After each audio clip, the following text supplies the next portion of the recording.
9:37. Welcome back. Daily Show, hitting you in the nose on a Thursday. Alderwoman for the 2nd Ward, Carolyn MacAfee, joins us. So, surprise.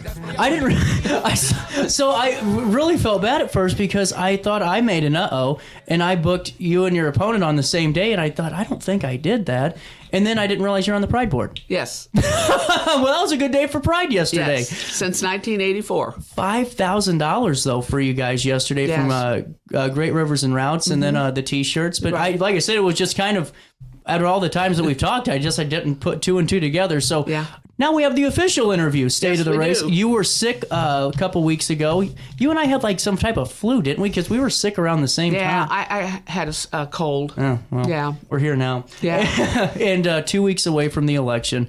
How are you feeling just overall? Are you ready for April 2nd yet? Absolutely. Couldn't come any faster. Well, and at this point in time, where is your mind just sitting as you're 2 weeks out, looking ahead towards this election day? Just waiting it out, really. This interview is good for me, and I look at it this way. I've been here 12 years, so I must be doing something right. There you go. Well, and on top of that too, there's so many times that you've had the chance as Alderwoman, you have the opportunity, above your opponents because you're in office right now and you're kind of seeing that city business take place.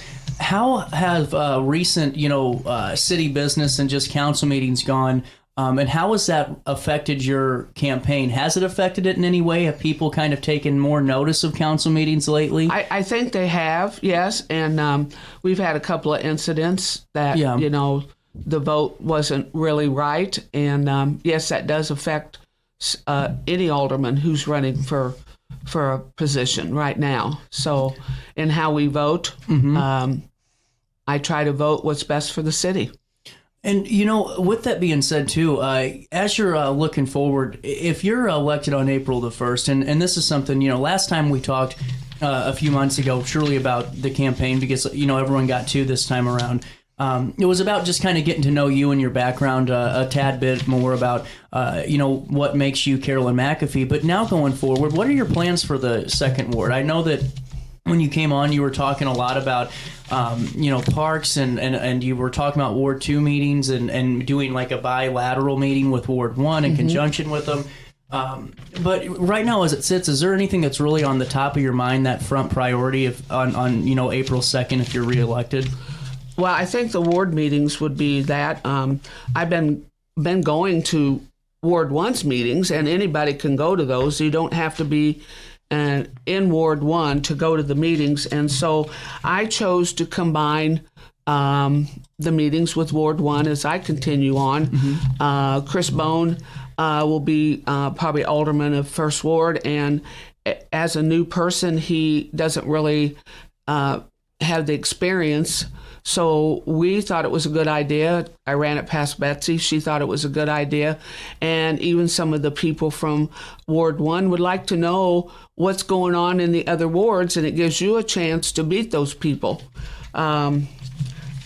The other thing, well, of course, we have to bring up the streets. You know what's funny? That honestly, between the streets have to have been the bingo card answer of the. But you're right. I mean, and the streets have become, a pretty hot topic issue, and especially now with it being springtime, and and that's where it's not a tongue-in-cheek thing, Alderwoman MacAfee. It's just kind of just where the season falls and election day is. It's not like election days in the middle of summer when pothole season's over. I mean, when you guys are running for re-election, it's the middle of spring whenever you have the freeze thaw and everything starts to kind of crack anyway. Well, if I got time, I'm explaining a little thing. Every street in Alton is bad.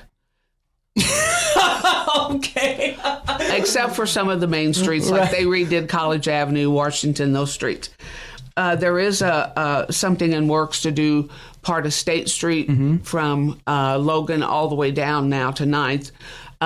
Bell Street's going to be redone, which is, part of that's in my ward. I have come up with kind of a plan because Public Works only gives you 3 main streets a year. At that process, it would take forever to get the streets done. So in my ward, I chose to, and I met with Mike Parsons, Public Works Director, and Paul Maletti. Some people, in other words, don't want it done, but a lot of our streets are small. My street is what they call oil and rock. Okay. It's lasted for 10 years. Oh, wow. So what they explained to me, if we can go in and take some of these streets that are in pretty bad shape and aren't really on my list, is to oil and chip them. It seals the street, and it makes it stop deteriorating any further. Okay. And it could last up to 2 years. Well, another problem that Public Works has is funding. They only get so much of the motor fuel tax. Okay. And so they're limited to what they can do with it. So it is a lot cheaper to oil and chip, and it does seal the street, keeps it from deteriorating. If you drive down Mather or North Henry, we did those last year. They're fine. They don't even have any potholes in them right now. So... Well, and that's what because you make up a good point, when it comes to the budget, and because, you're right, the street department only has an X set of number of dollars, but there have been, people that have asked if we can use some of this surplus money that, we keep seeing in this financial audit, this financial report that we're up. Why could we use some of that ARPA? I mean, can't we use some of that ARPA money for some of these projects? I was told that no. I was told no. I was told that there wasn't there wasn't any of it left to dedicate to the streets. What they have left, they're going to have to fix the mudslide at Riverview. Okay. So this is what they told me. Yeah, no, I'm not. Yeah. But, that's something I want to address is I know people ask me, what does an alderman do? Yeah. One of your biggest jobs is to meet with your department heads and the mayor when it comes budget time, and you help them navigate their budget. You look for overspending. You look for things that they might want to buy in their budget that they don't really need. So every meeting you get a bill listing. I go through that bill listing. If I see something on there that I think, I can give you an example. A couple meetings ago, I questioned the police department about the amount of money they were spending on groceries. So I got an immediate response to it, but they explained it to me. Yeah. They do shop all of the stores that are cheaper. They were going to Schnucks. That's what I question. So, that is a big part of an alderman's job, is to make sure the city is using your tax dollars to the best use and to be transparent about it. I don't think people realize that they can do FOIAs. If they got questions and they can't get it out of their alderman, they can FOIA the city, and that's a Freedom of Information Act. They can fill one of those out and get a response in 5 days. So, well, and I think that's important too. And this is something that I've had multiple conversations with pretty much every candidate is, understanding the role of in which the office you're about ready to enter or re-enter, And so when you're, thinking about, these conversations you're having with your constituents, and you're thinking about the work that you still have to do no matter what until May? In May, the second week in May. Mm-hmm. So you, no matter what, still have this work to get across the finish line regardless. But when you're thinking about all these different nuances to what your constituents want, how important is it to really go back and utilize, like you were saying, some of that experience to know who to call? Because to me, that's where I feel like would be the hardest stepping stone is, I have these people asking me about, fixing X, Y, and Z or bringing in business A, B, C, D, or E. And I'm getting told that we got to spend the rest of this $7 million on a mudslide. Yeah. And I'm not putting words in your mouth, but my question though is for you, Alderwoman MacAfee, is the fact that, how do you relay that to your constituents? Because I'm sure that is a tough conversation to have. Well, one thing I always encourage people to come to the meetings. Mm-hmm. I always encourage them, if they've got something that they want to address the mayor about, they can sign up to speak. They give you 5 minutes. Anybody can do it. I was going to ask you about something about that. Rusty Wheat called me, Yes. and said that he was going to be. He sent me called me yesterday and said that he was, and he's coming on April 2nd, I think, with Denise, and they're going to talk about some projects. But he spoke at City Council. He told me about it and wanted me to let. He said Yes, that he called me to tell me about it. I contacted Rusty And that's because he told me. Yeah, because he helps Pride with the citywide cleanups. And when I found out what he did, does he help Pride? Yes, he helps with the citywide cleanup. I didn't know that. Yeah. But Rusty is just one of those special people who wants to help his community. So I had him go to a couple of areas and pick up trash. I'm the one that asked him to come and speak to the city council. See, and I didn't realize what it was for, but he did call me and say, Yes. and said, hey, I just wanted to let you know I'm going to talk at one of these things. And I was glad because I think he got a nice response from the alderman. Good. I know Rosie Brown took his number and everything. I'm sure she has a little problem. No, sorry, I don't mean to cut you off. But you know what I think is, you said something too, a couple of, the last time you were on the show that I thought was so important. I want to take a break, but I wanted to ask you about this first. Was you said that it was so important to have all the alder people, the newly elected ones too, more especially, or specifically, trained on how to fulfill the role. Would you still be interested in helping people learn that? Yes, I would, because I want to see our city run right. See, that's a really good, cool notion, Alderwoman, because no matter what, you've said before that, you really do want them to be experienced. And I thought that was something I just wanted to follow up as we're getting closer now, and it's, kind of more and more real that we're here. I just want to say that there's no manual for being an alderman. You have to learn. I took a whole year and learned before I ever ran for election. You got to know city codes. You got to know city ordinances.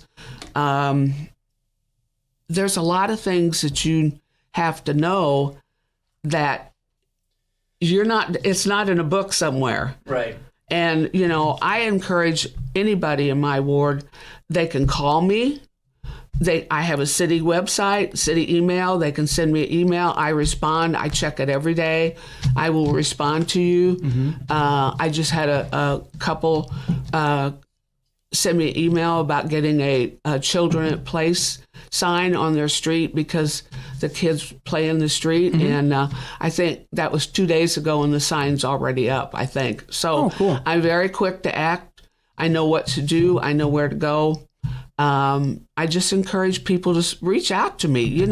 So many people, if their neighbors have a zoning, like a litter problem or the grass is too high, they hesitate to call and report it because of conflict with their neighbor. I can see that. Yeah. I mean, I've heard people say, no, I don't want to turn my neighbor in. Yeah. So I do it. So I take the heat. There you go. But anyhow, about once a month, I will drive my whole board. And if I see something I think should be corrected, I turn it in myself. So all aldermen should be aware of what's going on in their ward. And I am. With that being said, do you have a moment to stick around? Sure. We'll take a quick break, and we'll come back with a little bit more of this conversation right on this Thursday morning after this. Oh no, another bad headache? Yeah, maybe it's time to see your doctor. OSF Healthcare can handle all of your family's primary care needs, including diagnosing health issues or referring you to a specialist. Schedule an appointment today. No matter the season, Play It Again Sports in Edwardsville has the gear the athletes need to get in the game. Whether you're shopping for the newest sports equipment or saving money on quality used gear, Play It Again Sports carries what you need to maximize performance to get the most out of every swing, kick, stroke, or shot. We'll even buy your used goods, paying cash on the spot. We carry all the gear for all the sports all year long. We're your hometown sporting goods store. Play It Again Sports, conveniently located at 4 Club Center Court in Edwardsville. Yo, what up? It's Mike Keith, the proud graduate of Lewis and Clark Community College. I got my start in broadcasting and now I work all over the country. I discovered my path in media, but I could have been an electrician. Or I could have been a nurse. Maybe not. Get paid to go solar. We're not solar bros. At Grid, we're solar pros. We explain the process behind solar power so you can make an informed decision. We'll work with you to make owning your power as simple as possible and affordable with zero down financing and payment options. Our only goal is to save you money. Call Grid when you're ready to be independent of the power company.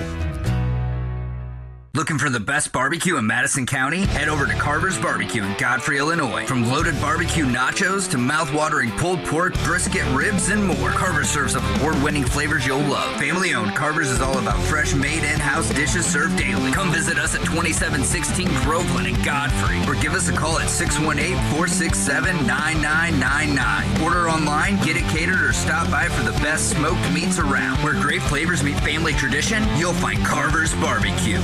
Since 1993, Sparks Junk Removal is always adapting to the needs of our clients. That is why we now offer weekly trash pickup for selected areas. Plus, we offer driveway-safe rubber-tired dumpster rental. Give us a call today at 618-781-1407 or visit us at sparksjunkremoval.net. You're listening to Our Daily Show with CJ Nasello on RiverBender.com.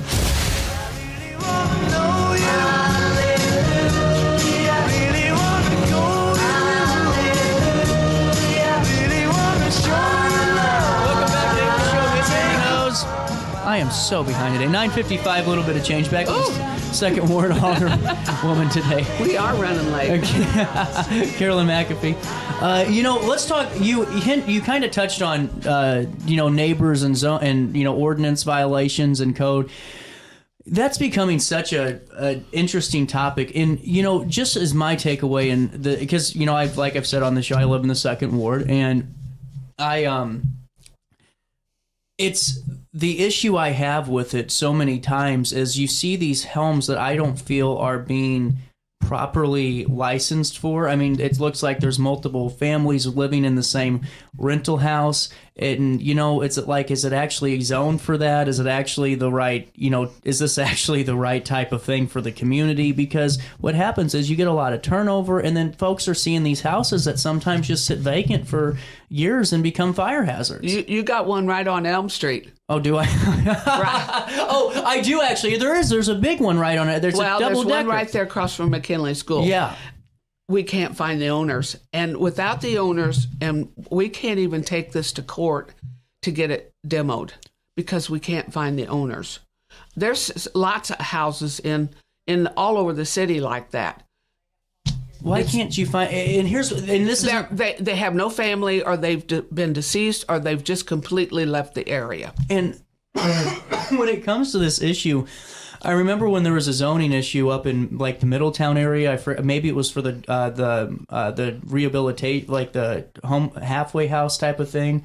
It was, I forgot what it was, but the Oxford House. Yeah, that's what. But the issue was, to me, it seemed like it was owned by an LLC, and that's where, to me, I don't know what's the gray area. I mean, how can you guys communicate with is that where it goes to the city attorney? They send letters. Is that it? If you don't hear from them, a lot of places are LLC owned. What can you guys do? Is it? I mean, and this is a serious, because we keep hearing this talk about code enforcement and so many other things in this election cycle. Do you think that's going to help a lot of things to really because it was consolidated and it seems like some resources were lost. I don't know if that's the answer, but in your opinion, what do you think could actually solve this crisis? I think we need a code enforcement director. Do you really? Oh yeah. Okay. We had one in Brant Walker's term, did an excellent job. We need to make landlords speak up, or make them accountable for their property that they're renting. Mm-hmm. You got a lot of bad slum landlords that we got rid of and are back now. One of the biggest things with zoning is, when there's a problem, they need to address it. Mm-hmm. Most of the time, they write a ticket. They do address it. I'm not going to throw zoning under the bus. They give me excellent service. Okay. I had an issue with a house on Langdon Street that they had to go over and board it up because people were living in it. The people that own it were living in it. and it was no water, no electricity, no. that sort of thing. Yeah. So the neighbors were very upset about it. Well, and with that being said too, in the last couple of years, because I know that times we're always limited on time, unfortunately. But let's talk a little bit about your accomplishments. If you would like to share some of those with your constituents today. Just over the last year, I know a lot of people have noticed that there's a 4-way stop at 20th and Albee, which has reduced a lot of accidents. We also, through grant money, each alderman got 2 digital speed indicators. There is one on Albee Street, fairly close to where the stop sign is, so that would slow the traffic down, and there's one over on State Street. Now, that's Ward 1 and Ward 2 share State Street. So part of that sign is in my ward. I know that lately, and I don't know if I should say there's not, but there was a couple of drug houses in Ward 2 that got shut down. Yep. We have the beautification. I accomplished getting the 4 corners, Pisa on Broadway, worked with the city, and Pride was in on that, got that. And I intend on having some more more input on beautification projects as an alderman. Mm-hmm. One of the things right now I'm working on, a lot of people mention our parks. I would like to express the fact that this situation at Garden Moore with the hole, mm-hmm. The summertime kids that want summertime work, that work for us at the concession stands, there's not going to be any jobs for them this summer because they can't open up. Nothing's being done about the hole. If there is, they're not transparent about it, so we don't know. But a lot of those kids are going to go to Godfrey and get jobs out there. Well, and let me ask you about that real quick, because this sinkhole thing, mm-hmm. in theory, if you guys had enough on council to just say, to raise an issue on this and demand transparency, could you in a way propose some type of ordinance or some type of proclamation, or do some type of, I don't know how city council works, to be honest with you, when it comes to actual terms? That's when you need a unified council. Okay. That's what I was wondering. Okay. Yes, there's a lot of things that we can do that are not done. Yeah. Well, and you got to have a good corporate attorney, a good city attorney. You need the right people in the right jobs. Another thing that I wanted to bring out was I think there's only two fairly good sized parks in my ward. One of them is North Side. I know 2 or 3 years ago we did go up there and clean that park up, and we cut the hillside down and put in new playground equipment. Mm-hmm. So the other one that I'm approaching right now is Dorman Park, which is right there in the middle of Middletown at 7th and Albee. The neighbors that their house backs up to it are always been volunteered about going over there and helping clean that park, get it cleaned up, keeping the homeless people out. So I'm in the process right now. They're meeting with me for in the Parks Department. We're going to do some cleanup and some replantings, and we're going to let them decide what we do because they're the volunteers. It's their tax money.